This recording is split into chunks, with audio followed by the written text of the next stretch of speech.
The journey of Juneteenth from a local commemoration to a federal holiday is both interesting and reflective of the broader narrative of civil rights and cultural recognition in the United States. Juneteenth originated in Galveston, Texas, in 1865, marking the day when Union soldiers, led by Major General Gordon Granger, landed at Galveston with news that the war had ended and that the enslaved were now free. This was 2.5 years after President Lincoln's Emancipation Proclamation.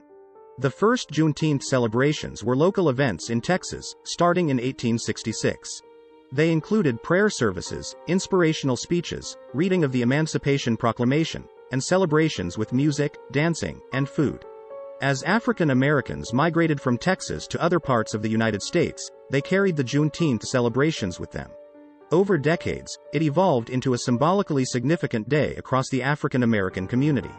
For much of the 20th century, Juneteenth was a largely unrecognized event outside the African American community. The civil rights movement of the 1960s brought new awareness and significance to the day, aligning it with the struggle for racial equality. Traditionally, red foods and drinks are consumed on Juneteenth, symbolizing resilience. The red color represents the bloodshed and sacrifices of the ancestors.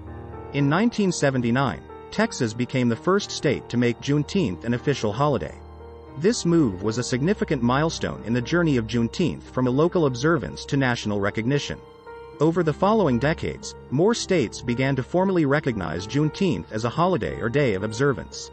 However, it wasn't until the early 21st century that the movement to recognize it nationally gained significant traction.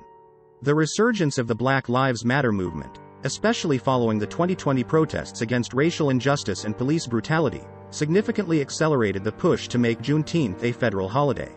On June 17, 2021, President Joe Biden signed the Juneteenth National Independence Day Act into law, officially recognizing Juneteenth as a federal holiday. This made it the first new federal holiday since Martin Luther King Jr. Day was adopted in 1983. Juneteenth today is not only a day of celebration but also a day of reflection on the ongoing struggles for racial justice and equality in the United States. The recognition of Juneteenth as a federal holiday symbolizes a recognition of the historical struggles of African Americans, a celebration of their cultural contributions, and a commitment to addressing the ongoing issues of racial inequality. Please like and subscribe.